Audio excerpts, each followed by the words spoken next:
The torches appear first.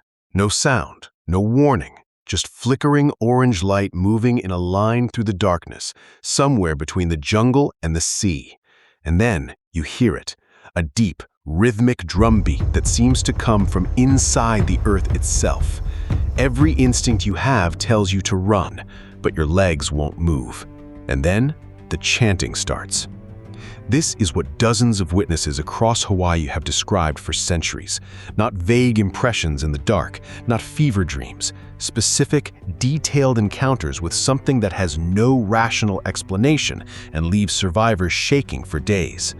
The Huakai Po, the Night Marchers, ancient Hawaiian warrior spirits said to walk the earth between dusk and dawn, following sacred trails that existed long before any road, any resort, any military base was built over them.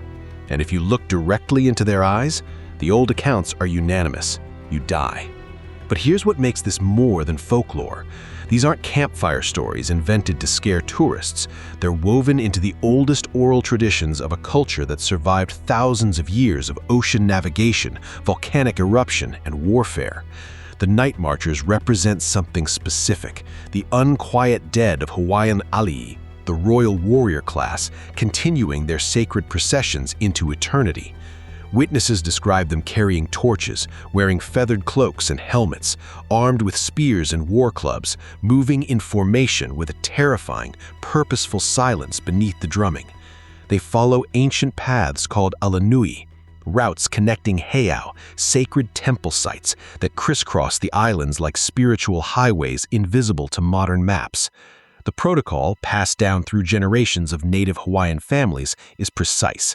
If you hear the drums, lie face down on the ground immediately.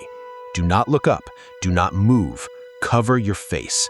If a marcher recognizes a living relative in your line and calls out your name, only then are you spared. Otherwise, you are simply in the way of something ancient and terrible, and the price is your life. Then something happened that took this legend out of the realm of cultural memory and planted it firmly in the present. In 1942, during the United States military occupation of Hawaii, construction crews building fortifications on Oahu reported something extraordinary. Workers on the overnight shift near Kalihi Valley refused to continue after seeing a column of torch-bearing figures moving through a section of jungle scheduled for demolition. Several workers quit outright. Military supervisors dismissed it as superstition. They pushed through anyway. 3 workers died in separate accidents over the next 2 weeks. The official reports called them coincidences. The Hawaiian workers called them consequences. But here's what they don't tell you in the tourism brochures. These encounters didn't happen in a vacuum. They happened on stolen ground. And that context changes everything. By the time American sugar and pineapple interests had finished reshaping Hawaii in the late 1800s, the land itself had been methodically stripped from native Hawaiian hands through a series of legal mechanisms so aggressive they'd make a Wall Street attorney blush. The Great Mahele of 1848, presented as land reform, restructured Hawaiian land ownership in a way that allowed foreign investors to purchase what had previously been communally held sacred territory. Within 50 years, corporations like Dole and the Big Five sugar companies controlled over 1 million acres of Hawaiian land. The estimated value of that land today? Conservative estimates put it north of $200 billion. Sacred heiau were bulldozed, ancient alanui were paved over, burial sites were built upon. The Night Marcher trails, and this is documented, not speculation, ran directly through land that became the most economically valuable real estate in the Pacific. Oceanfront Waikiki, the Pali Highway corridor, entire resort districts on Maui and the Big Island. Hawaiian families who tried to preserve these corridors were dismissed as superstitious or difficult. Their objections were a nuisance to development timelines. The spiritual geography of an entire civilization was treated as an obstacle to profit margins. And then the sightings kept coming, persistent, documented, embarrassingly consistent. In 1987, a security guard named Samuel Ota, working at a resort construction site near Wailea, Maui, reported seeing a procession of figures in full ancient warrior regalia crossing a section of beach that would become the hotel's pool deck. He was a former military man, skeptical of supernatural claims, and he filed a formal incident report rather than staying silent. The construction company buried the report. The hotel was built.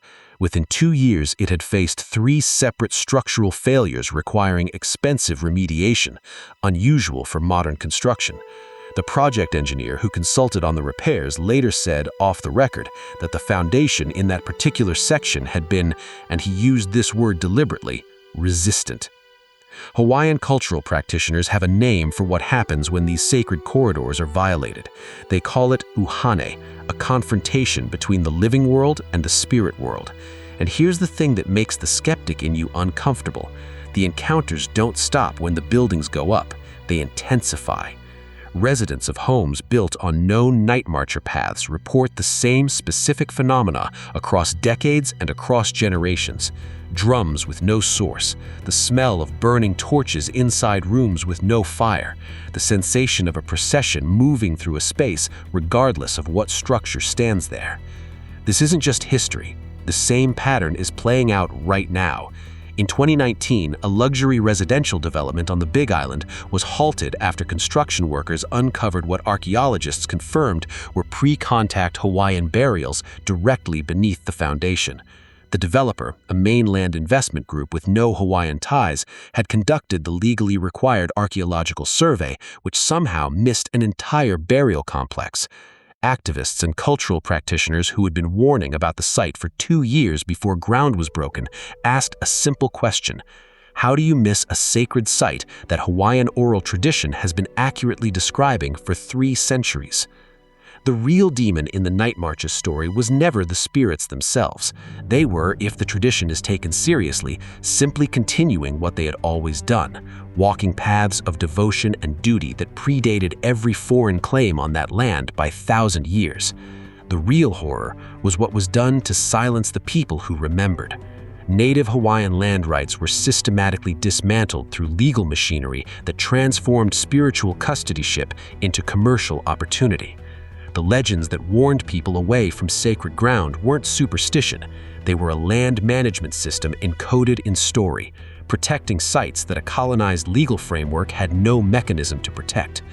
We've been taught that indigenous land beliefs are quaint, archaic, things to photograph rather than respect.